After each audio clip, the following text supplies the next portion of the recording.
It's your boy 60 Gang coming to you live in Kennesaw, Georgia. Getting off to a bright new start. It's nice outside.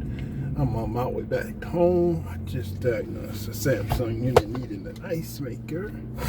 And we made a deal. So we'll be back to install an ice maker once I receive it. So I'm in Kennesaw, Georgia. I'm on my way home. Gonna cut the grass and wash my cars. Good morning to those who woke up with me today, April the 10th. Happy birthday to those born today, April 10th. And my condolences to those who did not wake up. So I want you guys to enjoy the ride. Kennesaw, Georgia to Loganville. Let's get it.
I think Austin has been stabbed. And I said, where at? And he said, Kuykendall Stadium. I said, I'm on my way. So I drove wins. And so I found Hunter and tried to get him under control as best we could. And I'm still in shock, to be honest. I mean, I'm numb. So it really hasn't hit me. And I don't believe any parent should ever have to bury their child. And I pray that, maybe there's changes made as far as security or things like that. And maybe we can learn from this and try to turn a tragedy into something positive to make sure it doesn't happen to anyone else's child. I don't want parents to feel like I feel today. So, I've already forgiven the person who stabbed him. God's going to take care of everything. God's taking care of my son. I kissed him. When I kissed him goodbye, this is for the last time. I told him it's not goodbye, it's see you later. Alright, so I don't want to, I'm not going to play the whole thing. But, so that was the parents talking. The whole situation is a tragedy. It is. And I don't understand why there are people on social media that are turning it into race. From the time this incident happened and it hit the news on X,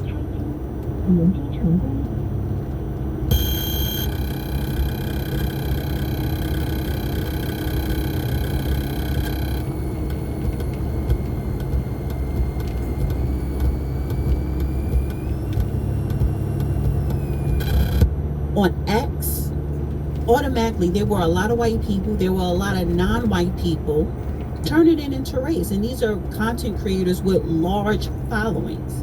Because independent content creators, we are the new media. So I can't blame the legacy media. But Jason Whitlock was one of those people to where he did a whole show, and I'm not playing no clips from his shit, but he called it Black culture's trash, basically.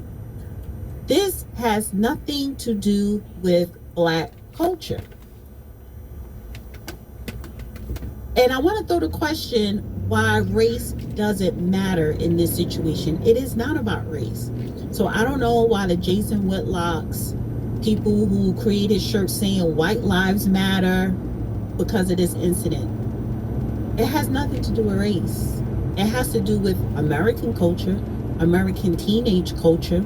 Like, what is society turning into to where kids feel as though they need to bring a weapon, a gun, or a knife in school or at a track meet or anywhere on the premises and actually use it. There's no winners here. Somebody lost their life. See, when I heard about the story, I didn't say, oh, it's a black boy killing a white boy, that's good. But no, I said, what the hell? That's a tragedy. But it could quickly turn into something else because social media and people that feed into it allows it to fester into that. And so last night, today on Karamo, damn it, Key believes there's only one way to find. Hold on every Tuesday, I help the judge facilitate his X space, right? I set it up and it's his X space. And I said, we're going to dedicate this X space to people that have all the legal questions about this particular situation, i.e. Carmelo Anthony's case, right? Because he's arrested and he has $1 million bond. So the judge sat up there and he answered all the questions. Some people didn't agree with him, but it doesn't matter because he's a legal expert and he's sticking to the facts. And he said, listen, we don't have all the evidence. I don't have all the evidence in front of me, but I'm asking questions on different scenarios on how this whole thing could play out. Whether it's felony murder, whether it's going to be first degree murder, whether it's manslaughter, if it was self-defense, if it wasn't. He was breaking down every scenario because none of us know all of the facts. They didn't interview all of the witnesses there. It's supposed to be a video. They was going to release it to the public. That's not even released yet. The lawyer is working to lower the bond. And after that was a very good X space. Very good, right? 3 hours. But guess what happened after that X space? There were other people that started their own X space to talk shit about the judge. And these were black people, since we were talking about race today. because I'm beginning to Jasmine Crockett has said. These were black people creating spaces talking shit about Judge Joe Brown. Like, you can't please niggas. You can't, first of all, you're not going to be able to please everybody. You can't please niggas. Some are still ungrateful. A lot of them are caught up in their emotions. A lot of them are caught up in that victim mentality, emotional feelings. See, cases or justice is not solved or issued out by your emotions. So it's people in spaces saying, oh, he's washed up, that's why he's just disrespect. And he sat up there for 3 hours telling you about the law and different aspects of it and what could possibly multiple aspects that come out of this tragedy. And a tragedy it is. So you do have a lot of ignorant black people. And then you have other ignorant black people, just like a Jason Whitlock.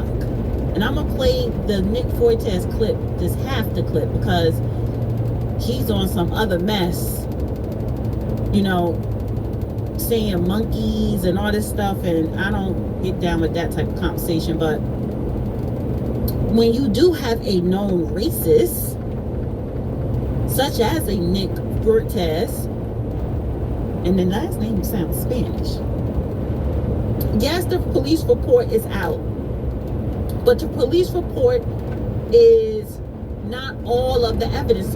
The police report is just stating we accumulated evidence from witnesses, whatever. So the witnesses are not interviewed. All of the facts are not laid out. So the report is from the incident of that day. And they have over a dozen witnesses. So they have to actually interview all of the witnesses, put the pieces together, prosecutors, the defense. The defense is focusing on lowering his bail. But we are talking about the race factor today with the Carmelo Anthony. Yesterday on Judge Joe Brown Space was the law. You could go to the Real Judge at the Real Judge Joe Brown 23 on YouTube to listen to that whole space. But today we're talking about the race factor. So this is a clip of Nick Fortes really calling out Jason Whitlock and others tokens. And by the way, you are a token. Hey, Jason, you're a token. You are in conservative media as a black guy that can confer upon white people the dignity of not being called a racist for having their views. That's why you get paid. And that's why I don't, because I didn't have the privilege of being born black. I was born white, so there's a limit on what I can say. There's a limit on what I can say without being penalized in the so-called free marketplace of ideas. And everybody knows it. Everybody knows it. Everybody knows. And everybody's sick of it. Especially in the conservative space that blacks have had it easy. It is, and I don't doubt that he's a sincere person. I'm sure he's a sincere person. I'm sure he's genuine. But you are playing by a different set of rules, pal. You have training wheels on. You think you've earned it? Everything you have. Take a look around at your studio, your contract, your employees. If you said the stuff that you said as a white person, your ass would be fucking Okay. He's right. He's right. Even though, you know, I think he's an idiot too. So you have idiots versus another idiot. And that is the problem with media today. There's no real journalism anymore because we all could just do a podcast independently and talk about basically whatever. What I like to consider myself different from others, even from Jason Whitlock, I'm not going to create my platform as a circus. I don't want to create content badgering or looking down on anyone, particularly my own culture and race. Because what happened with Carmelo Anthony stabbing Austin McCabe is not about race and it's not about trashy black culture. because there are other teens that have done that are non-black. So if you want to say black culture is trash, then Jason Whitlock needs to say white culture is trash, Asian culture, Mexican culture, whatever. But this has nothing to do with race, but they're making it about race. Now, there was another clip. A friend, I guess, of the Carmelo Anthony's family, he held a press conference.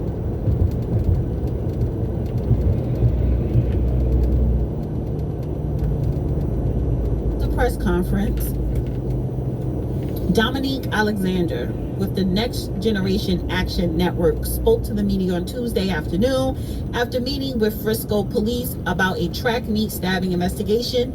He said police agreed to protect 17-year-old Carmelo Anthony's family, who have received death threats. So this black man sat up here and did a whole press conference, and I'm not playing this whole damn thing. It's 36 minutes of talking about all of the racist attacks that the family have received, right? Listen, this is America. This is America, because if it was a white guy who stabbed a black guy, that white family would have received death threats as well.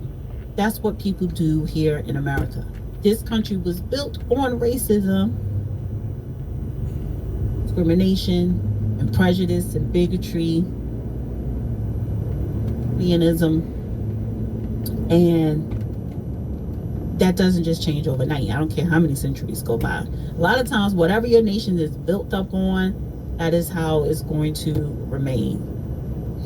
So I want to play probably a couple of minutes, and the reason why I want to play him is because he's focusing on black people being victims and race standpoint to get to the bottom of this situation. The Next Generation Action Network, since the past week, have gotten thousands of calls regarding this situation, and making sure that our organization was involved in this situation because of the growing tension of racism and bigotry involving with the case.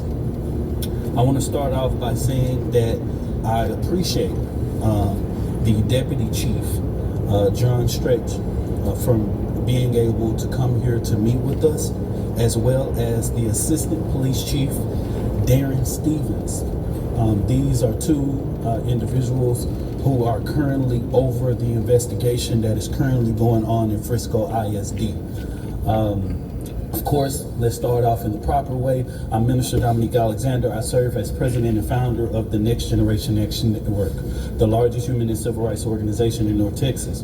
Today, we had a meeting with leadership of the Frisco Police Department to discuss the matter of urgency in escalating racial threats and bigotry and online hate directed at the Anthony family. Let me be clear. The Anthony family cannot leave their home because of the growing threats towards their safety. Their personal address has been exposed. They have received graphic and racist threats. They are being targeted with violence, and simply because their child is in the center of this tragedy. We are here just for justice. This justice must be fair and impartial and protected from biases. We cannot allow racism and bigotry to divide us. We cannot allow white America to decide when and how black people can speak up against oppression. We do not pull the race card. We live it. Yes, this case is a tragedy. Anytime a child is lost, we mourn as a community. Our heart goes out to the family of Austin Metcalf. But we do not erase the right of the Anthony family to be protected and heard and treated with dignity. That's why today we spoke with the Frisco Police Department leadership to demand answers. We need to know what steps are being taken to protect the Anthony family, the strategies of the threats that's being spreaded, and how Frisco Police is ensuring that Carmelo Anthony's Sixth Amendment right, a fair and public trial, is fully respected. Let's make it clear that absolutely we have the full permission and trust of the Anthony family and authorized for the Next Generation Action Network to speak today. Today in this meeting, we talked about and was able to give them graphic images of what this family has had to deal with for the last couple of days. So I want to pause it right there. And again, this is Next Generation Action Network. To me, that rhymes with Al Sharpton's National Network thing. Is it like an affiliate of it? However, why is he doing a press conference asking the public to stop harassing the Anthony family with racial threats and insults? Why is it not the police? Because that's the police job. And his family should not be receiving death threats. But see, everyone is making it about race. White people, Asians, black people, everybody. This is the police job to do a press conference. Why didn't you instruct the sheriff to do a press conference saying this is still under investigation? They should have said something, right, about the incident. And then on top of that says, this is a tragedy for both, especially the McCaff, because they lost a son. But we cannot have the Anthony family receiving death threats. We take that seriously as well. Why wasn't the police doing this press conference? That is their job, not you. You're not even a lawyer. And you are already asking for a fair trial. Well, who said it wasn't going to be fair? Now, the Judge Joe Brown did agree that $1 million bail is way too high. That is ridiculous. So, did the attorney get a hearing yet? A hearing to lower the bail? So, there are a lot of things, important things outside of race that people want to know. So, I wanted to play a clip of this, and this man is making it all about Black America history here in America in this situation. Don says, Dana, Dominique is a grifter. He's not a friend of the family. Dana, I don't know where you got that from. He's a grifter in Dallas. Well, the man said he was a friend of the family and he got permission to come out and do a press conference. He said he got permission from the family. Yes, he sounds like a grifter, but the family gave him permission to speak on their behalf about the death threats that they're getting. And my question is, why isn't an authority speaking into that? Because that is their job. Their job.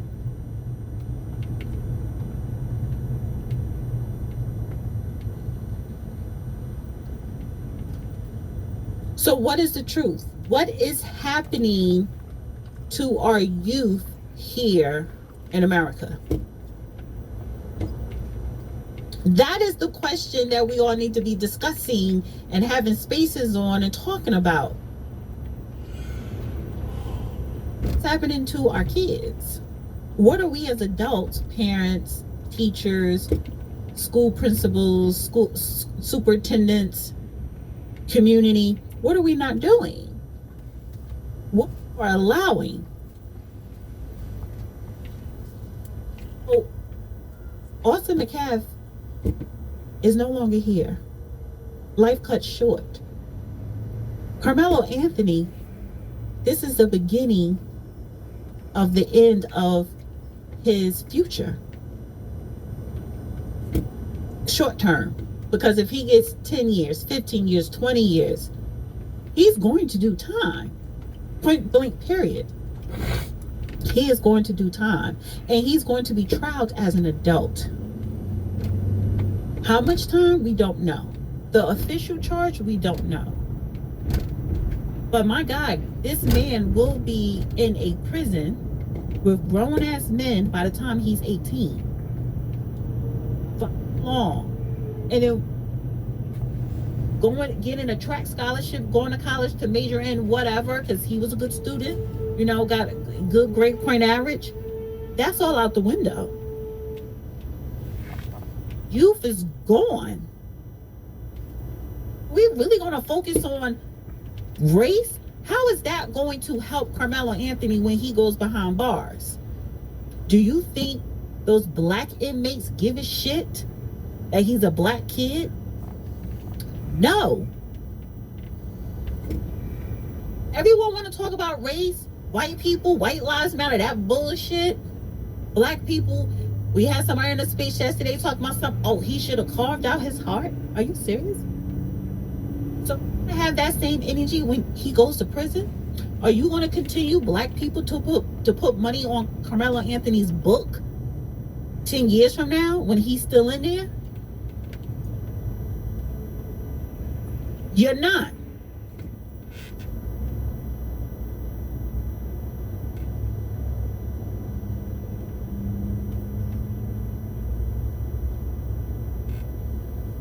Where's us? It's testing. You're right. Our kids don't fear anything because they have this entitlement. It's like an entitlement that you think they have. You're not entitled to shit. Whatever the reason, listen, we don't know exactly why he pulled out that knife. We don't know. We don't know why he used it for sure. And even if it was self-defense, he is still going to do time. No ifs, ands, or buts about it. Y'all can have all the X spaces and marches and protests and yada, yada, yada, yada, yada. All the Jason Whitlocks with his bullshit. The fuck off.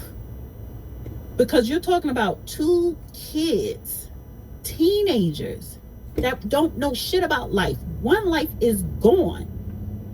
Parents, two families, forever change for the worse.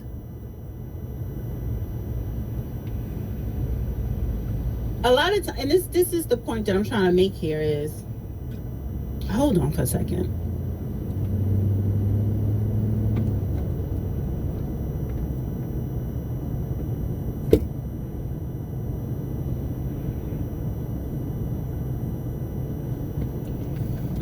She ain't got her shit together. Well, there are no good weeks on The View, just differing levels of misery and madness. Let's hear from Joy Behar, who thinks Donald Trump is trying to destroy the country or he is trying to enrich his mates. He's trying to destroy the country. Now, why is he doing that? Just as a person in the audience, like watching this. Yeah. So there's a couple of theories. Yes, and like what's... Yeah, First of all, if he tanks the entire, what do you call economy, it? The stock market, What then happened? all his billionaire friends can swoop in and buy everything low. That's not an original idea. That's Hakeem Jeffries said that. Genius analysis there, Joy. You really are a rare intellect. I mean, the people who lost the most money when the stock market dived were the elite, the richest. But let's hear more of this cunning examination. Today on Truth Social, Trump wrote, a great time to buy. Yes, he What you did. And you supposed were to do? free to follow that sage advice, Joy. Plenty of folks did. Plenty of folks didn't panic and held on to their investments. And yes, the markets had a bumper day. The SP 500 soared 9.5%, its biggest gain since 2008, while the Dow Jones Industrial Average jumped up 7.9%. How does that go with your analysis of Trump wanting to destroy America? Or this next bit of lunatic supposition? People are starting to get mad. well, that's good. Yeah. You want them Yeah. to get mad. But how mad will people get, and how broke will people get, and how many jobs will be lost?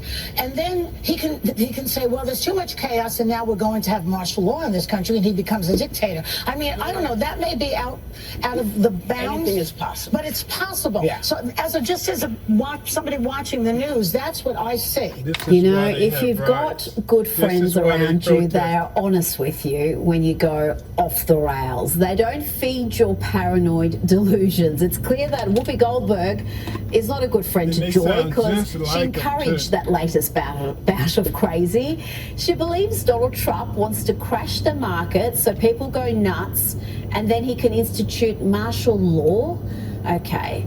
I'll Ridiculous. tell you who else has had a rough week. It's the worst vice presidential candidate in history, Tim Walz, aka Tampon Walz, Tampon Tim, a name he earned for putting tampons in boys' restrooms in schools across his state.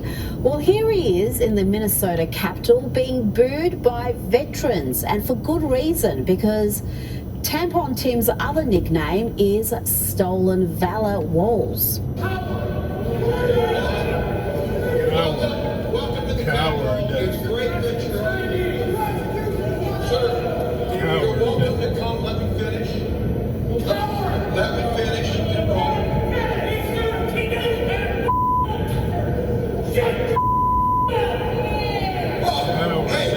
There's some passion in the building. Did you hear the shouts of coward there?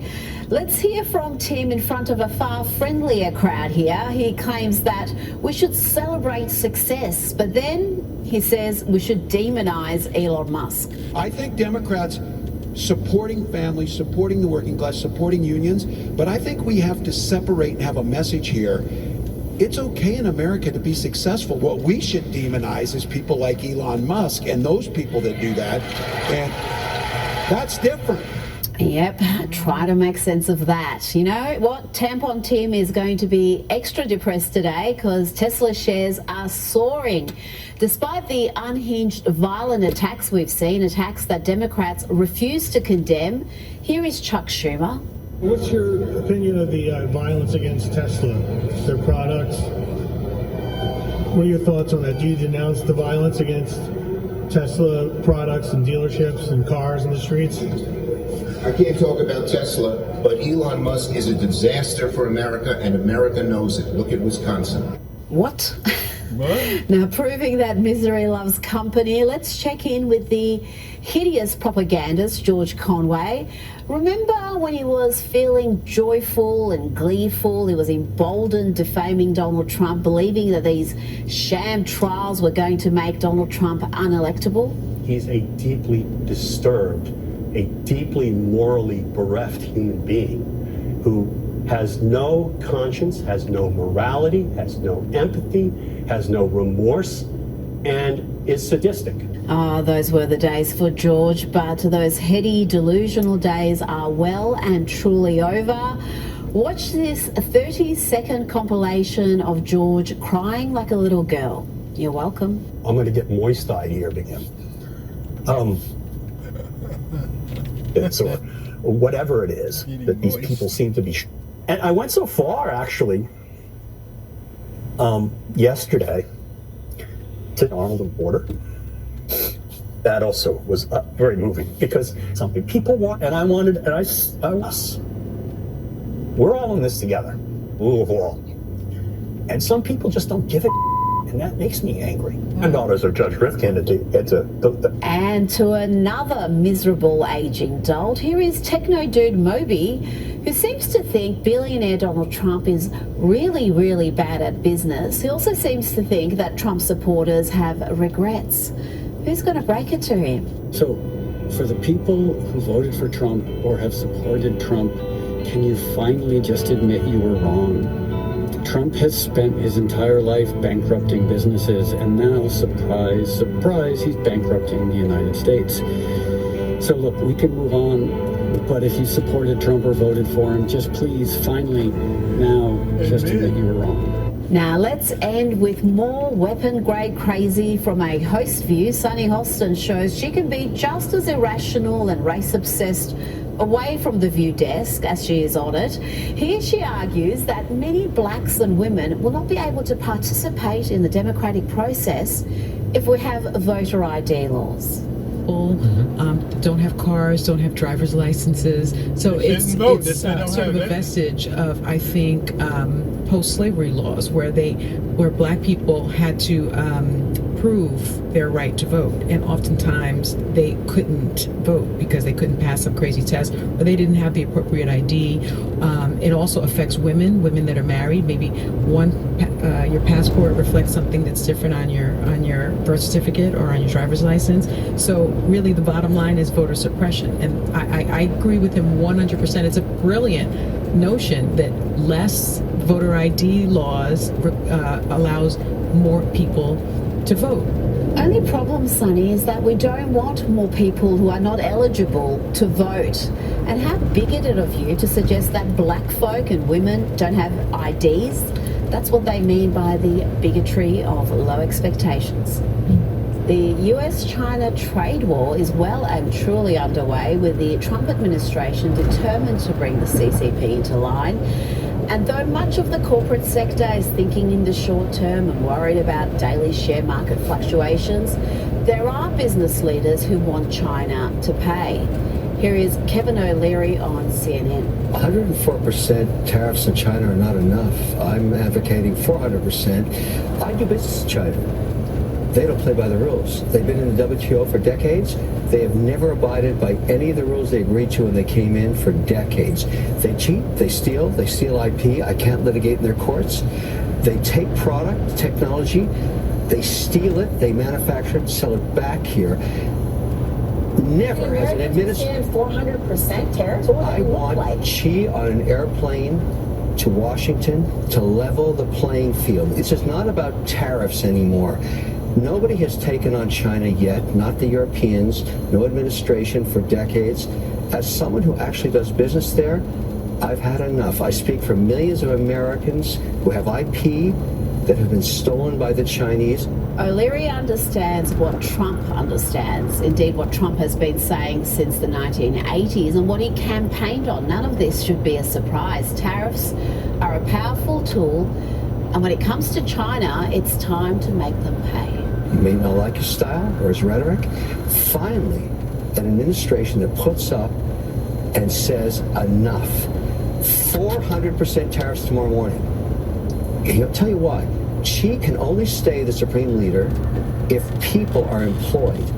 If we wipe out any business there, because we are still 39% of all consumables on Earth and 25% of the world's GDP, America is the #1 economy on Earth with all the cards. We will not have that forever. It's time to squeeze Chinese heads into the wall now. Joining me now is Newsweek Senior Editor-at-Large and Article 3 Project Senior Counsel Josh Hammer. Josh, China does steal IP, it cheats, it acts in bad faith, it uses the election based on reducing costs, but he's enacted the largest tax increase we've seen in over 50 years. And you know who's going to pay the price? Americans shopping at Walmart, Americans shopping at Costco. Enough. I want you to vote for them. They want power and control. Still high. And sadly, most folks are having to lean on credit cards just to cover their bills.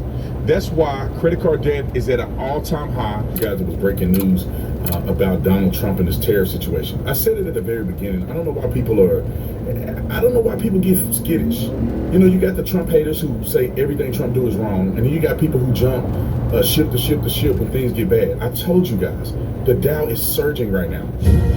Moving markets right now is a brand new Truth Social out from President Trump. The Dow is surging now at 1,500 points on this. President Trump has just put out a Truth Social saying, based on the lack of respect that China has shown to the world's markets, I am hereby raising the tariff charge to China by the U.S. to 125% effective immediately. At some point, hopefully in the near future, China will realize that the days of ripping off the USA and other countries is no longer sustainable or acceptable. Conversely, and based on the fact that more than 75 countries have called reps of the United States, including the Department of Commerce, Treasury, and the USTR, to negotiate a solution to the subjects being discussed, trade barriers, you have a message. Monetary tariffs, and that these countries have not, at my strong suggestion, retaliated in any way, shape, or form against the U.S. And here's the big news grabbing the headlines. I've authorized a 90-day pause, capital letters, and a substantially lowered reciprocal tariff during this period of 10%, also effective immediately. he finishes with, "Thank you for your attention on this matter." That's a new Truth Social, John, out from the president moments ago. The market's obviously reacting to that. The Dow is surging right now. And does it mean it's going to continue to surge? Maybe, maybe not. But anybody know anything about investment, if your investors and people who are working for you are talking to you, they should tell you to keep your money in the market. And even Dave Ramsey said that people that have their money in the market for the last several years is still up 80%. The news people are melting down. The market's down. Well, over the last 2 years, it's still net up 80%. Let's not forget that. Did you hear any headlines going, "You're so rich, you can't breathe"? Nobody said that. That's the idea. What if they were as enthusiastic about reporting prosperity as they were a temporary dip in the market? So here's the rule, boys and girls. The definition of investor is you are thinking long term. If you have a long-term mentality and the stock market goes down, those of us that have been investing in the market steadily for 30 or 40 years, not 30 or 40 minutes, we smile when it goes down and buy more. It's on sale. Not, "I'm going to lose everything. Oh, God." Yeah. Oh, jeez, take a dadgum chill pill. Seriously. Do I know how much it's going to fall under the Trump tariff thing, whatever the flip you want to call this thing is he's doing right now? I can't tell. But aside from all that, am I through? Doesn't matter. 100% chance that the American economy is not going to crumble over this. 100% chance. So 100% chance that a year from now we're going to be sitting here smiling, those of us that did not take out our money. The only person that gets hurt on a roller coaster are those that jump off in the middle. Keep your hands inside the ride at all times, boys and girls, and wait for the coaster to come to a stop. And you will be just fine. And I said this yesterday, and I'm not even a financial advisor. Keep your money in. It's going to change. It's volatile now. It's going to get better. But let's talk about the breaking news. Donald Trump has decided to do a 90-day pause on tariffs for Mexico and Canada, which we all know, and this is why the market responded, that Donald Trump is not trying to impose tariffs in perpetuity. Donald Trump is leveraging tariffs to get people to get to the negotiating table. That's why he has China up at 125%. It's a peeing contest, ladies and gentlemen. It's a D-swinging contest. Who's going to bow out first? Who's going to be the one that gets to the negotiation table to say, okay, we're going to lower our tariffs, and we're going to You have a message. We're going to swing ours bigger than yours, and we're going to see how they bow down. Of course, they're talking big noise on the television. But anyway, and now that we've seen how the Dow is surging, here's another interesting take. And this take comes from Kevin O'Leary. Now, my friend Mark Manson is also a financial advisor, or at least a person who has understanding of the markets and how to manage money. And I think I want to interview him at some of the time to talk about this. But Kevin O'Leary is speaking about this very issue. And he's saying that we need to impose 400% tariffs on China. Now, the people on CNN have no idea what they're talking about. They don't even make a fraction of what he makes in 30 minutes. And trying to combat or argue with him, I think, is foolish. But listen to what Kevin O'Leary said on CNN. Roll the clip. What happens if we go into a full-scale trade war? Look, it's really ugly. This president won the election based on reducing costs, but he's enacted the largest tax increase we've seen in over 50 years. And you know who's going to pay the price? Americans shopping at Walmart, Americans shopping at Costco. We don't know the purpose of these tariffs. The only thing we do know is he's planning on taking tax revenue from Americans paying more at Walmart and Costco and putting that into tax cuts for the wealthiest Americans. It's totally gross, and it's putting us on the brink of a recession. It could cost us tons of manufacturing jobs as we get into this trade war. It's a really disturbing policy. I hope he backs off. But Kevin, he said there's a lot of deals that they're literally kissing his ass, was the phrase he used, very eloquently. Where are the deals? 104% tariffs in China are not enough. I'm advocating 400%. I do business in China. They don't play by the rules. They've been in the WTO for decades. They have never abided by any of the rules they agreed to when they came in for decades. They cheat, they steal IP. I can't litigate in their courts. They take product, technology, they steal it, they manufacture it, sell it back here. Never has an administration. 400% tariffs? What would that I look want like? Xi on an airplane to Washington to level the playing field. It's just not about tariffs anymore. Nobody has taken on China yet, not the Europeans, no administration for decades. As someone who actually does business there, I've had enough. I speak for millions of Americans who have IP that have been stolen by the Chinese. I have nothing against the Chinese people. They brought great literacy, art, and tech to the world. The government cheats and steals, and finally, an administration, you may not like Trump, you may not like his style or his rhetoric, finally, an administration that puts up and says enough. 400% tariffs tomorrow morning.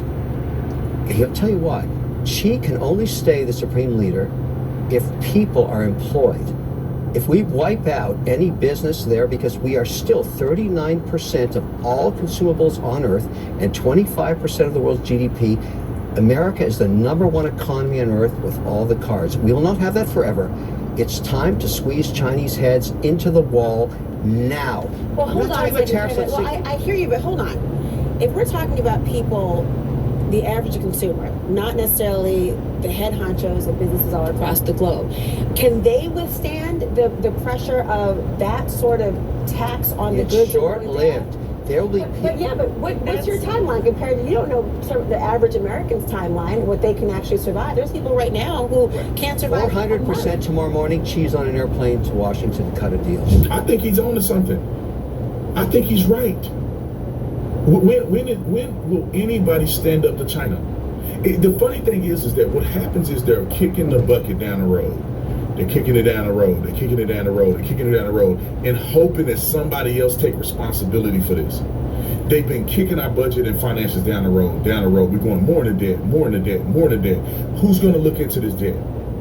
Who's going to finally be the one to say, hey, pump the brakes. You can't keep spending like this. It reminds me of a business owner that's spending out of control. I cannot confirm or deny if I know what this is. A business owner who's spending money, and everything is good and is happy, and then somebody come to you and say, hey, look, there's a such thing called a burn rate, a run rate. That means at this rate, you keep spending like this, you're going to be at zero. You're going to be out of money in 6 months to a year or 2 years or whatever the case may be, or even shorter than that, next weekend. And so what does a business owner do?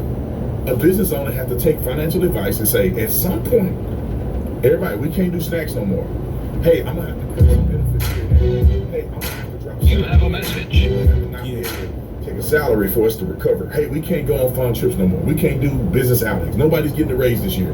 Whatever the case may be, you got to do what it takes, and it's going to be a little bit of a burden to people for a little bit to get to where we need to get as a country. I don't know how we still having this conversation. I don't know how people haven't figured this out. Donald Trump knows what he's doing. If he didn't know what he's doing, he wouldn't be successful. If he didn't know what he was doing, all of those wealthy people who are worth billions of dollars who have supported Donald Trump and on television supporting Donald Trump wouldn't be supporting him. They'll be begging and pleading with him, please let the tariffs go, because we all gonna go to zero. And you know and I know that that's not the case. We get it. We understand it. Donald Trump is doing what Donald Trump has to do. Kevin O'Leary is right. I believe I'm going to stick with the people who know what they're doing, the people who are experts. I'm going to divert to what they're saying and what they're doing because I believe they're acting in good faith. You either think Donald Trump knows what he's doing or you don't think he knows what he's doing. You either think he's acting for the best interest of the country or you think that he's not acting in the best interest of the country. There's no need for you to vacillate. There's no need for you to go here to and fro and back and forth. There's no need for you to do that. And the crazy thing is, while the Democrats are running their mouth and screaming and spitting on everybody and saying, Donald Trump,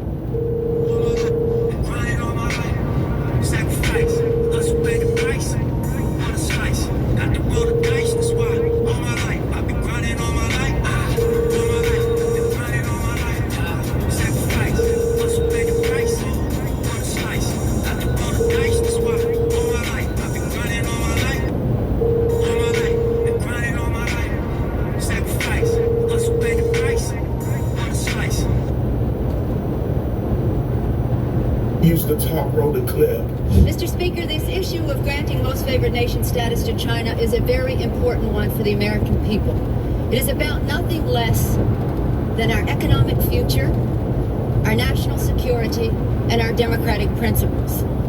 As you know, the conflict in the House of Representatives and our disagreement on this issue has centered around the issues of trade, proliferation, and human rights. That's why I'm so disappointed that we have so little time to debate this issue today, and I can only ask the Republican leadership of this House and all of those who are so eager to move this along on both sides of the aisle, what are you afraid of? Are you afraid of the facts? Are you afraid of the New Year's, the 4th of July break? Constituents who cannot afford to travel to Washington with businesses would have time to express their views to their members of Congress? Are you afraid of 100,000 young people in Golden Gate Park gathered together to support free Tibet? I wish our colleagues were...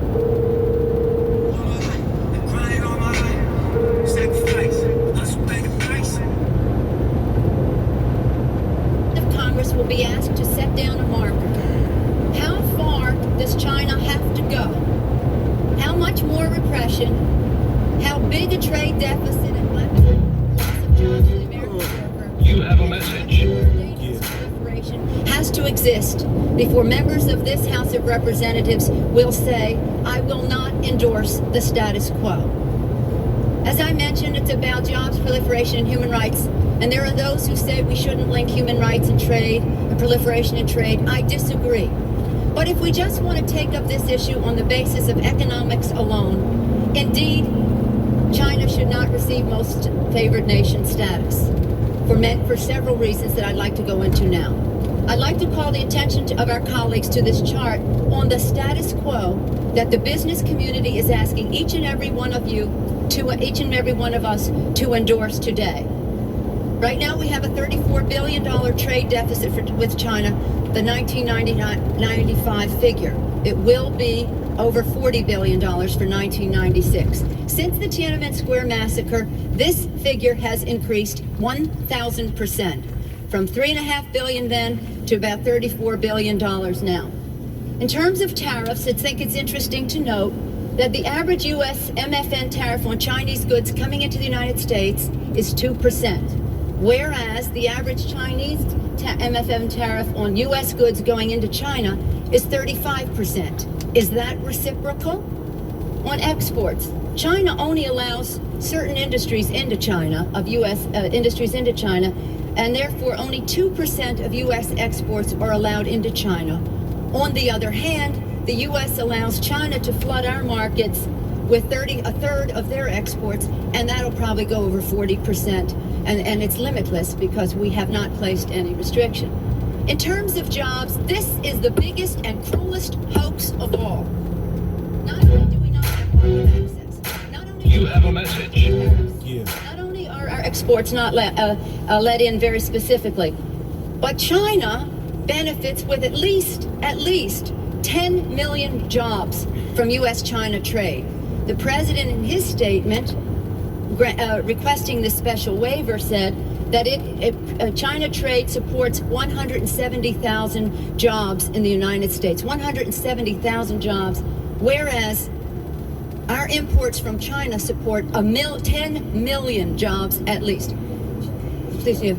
You're saying that Just confirmed, $2,000 stimulus was signed just 2 hours ago.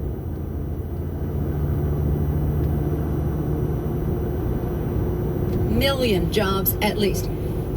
Please, you.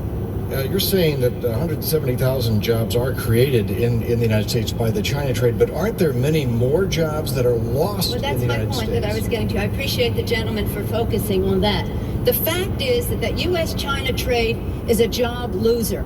And one of the reasons that it is because in order, well, first let me just make another point, and that is that our colleagues on the other side of this issue will say that trade with China, exports to China have increased 3 times in the last 10 years. They have.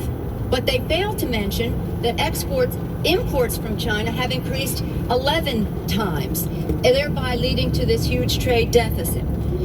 Explain that to me. Explain that to the American people. Why is back then you talking like that? That was Nancy Pelosi. But then when Donald Trump do it today, now you mad. Ladies and gentlemen, listen. Yeah. Don't believe the hype. These people are evil. They hate America.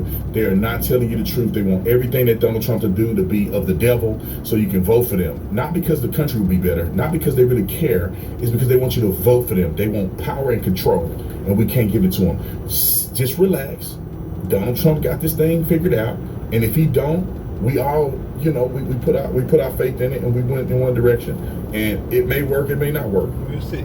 I'm optimistic. We have to know what this society and us have allowed to be produced in our children. One of the greatest orators of the last 3 generations, one of the most published authors who's been featured in Hidden Colors 1, 2, and 3. We are having on the show Queen, Sister, Shahrazad Ali. Welcome to Hardly Initiated. Once you step up like a man, we pretending that sex is all we want to love a man. Most of our men can't lead in their own house because we think we're smarter than y'all. There's not a child on the earth who rejects their father because he don't give them money. We have women that don't even teach our children manners.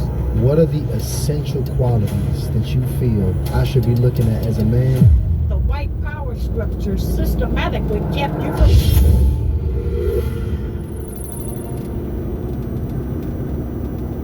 Welcome to Hardly Initiated. It is your host, Taisha. Shahrazad Ali is on the show here. Welcome to Hardly Initiated. But before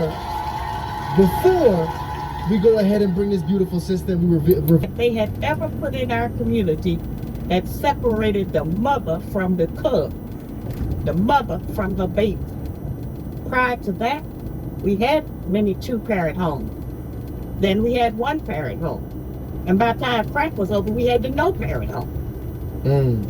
And we don't realize right now that a lot of the people out there in the world trying to be normal are the great and great-great-grandchildren of the crackheads. Those children didn't disappear. They're out here in the world now. And then we have raised some children, some of us, who are particularly halfway normal, are decent, are civilized, and they trying to mate with these crackhead descendants. That's very difficult. So the mindset got to be just everybody on their own. Get whatever you can get. And one of my books that you'll be showing is Are You Still a Slave? It's a book that has some tests in it to help you figure out, are you still acting like a slave even without a slave master? Wow. Because those are habits and traits, examples that were put into us to make us repress each other even if they're not around. And so it shows up in all of those things of everybody just go for self, do whatever, get whatever you can get. And then as more of the child support issue came in, and all of our children want their father when they're little. Everything you practically know about your father was told to you by their mother because she didn't get along with him. If we didn't get along with the man, then we turned his children against him. It's really ridiculous. I mean, I remember I didn't even recognize that, you know, a 2-parent household was normal. I remember being 16, I had transferred high schools, and I met a guy, you know, who's now one of my best friends, and we ended up going to a football game, ended up going back to his house after the game, and I met his parents, and we went down to the basement to play some video games or something like that, and I remember asking him, like, man, you live with both your parents? And he just thought that was the funniest thing, but I had never had any friends that had both a mother and a father in the household.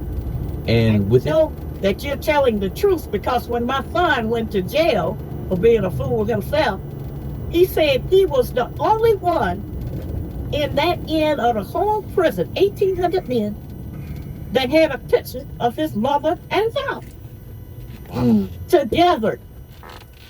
He said that people would come by just to see the picture. Oh my God. That's your dad? So this is what has been done to all of us, but in particular to our mate. Now that leads us to the next subject, I think, and is that can a black woman or any woman raise a boy into being a suitable, proper man? And the answer is You have a message. over 70% of our black women are single, widowed, separated, or divorced. So that means that over 70% of our men have been raised by women. So it makes you all have the mentality of a woman. Some of y'all stand like a woman. Some of you don't know how to respond in certain situations with other men. It has impacted our entire lifestyle of having women in charge of things. Because we're emotional, we mad, we disappointed, we lonely, we pretending that sex is all we want to love a man. It's so much nonsense now. It has changed. So all the more reason we have women that don't even teach our children manners. They don't even know how to say thank you if they don't learn it in school. And we shouldn't have to turn our children over to the enemy's educational system in order to educate them about how to live out here. As I said, we did you the greatest injustice by not telling you who the enemy was, because we thought it would keep you from getting a job. We thought it was teaching prejudice. We're not prejudging. This is a real situation against you. It's people out here want to kill you every day. When you leave the house, you don't know if you're going to get back. Neither do we. Your mothers, your sisters, your aunts, your women. We don't know, because we don't know which enemy going to roll up on you and kill you. This ain't fantasy. It's real. Big facts. You have sons one day, you be sure to tell them what the real situation is about us living particularly in a hostile environment and trying to normalize our captivity.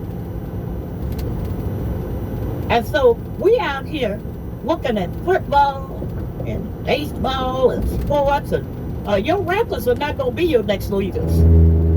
You all need to be looking at that. Who's going to take those positions? We're all aging out of this. That's the circle of life.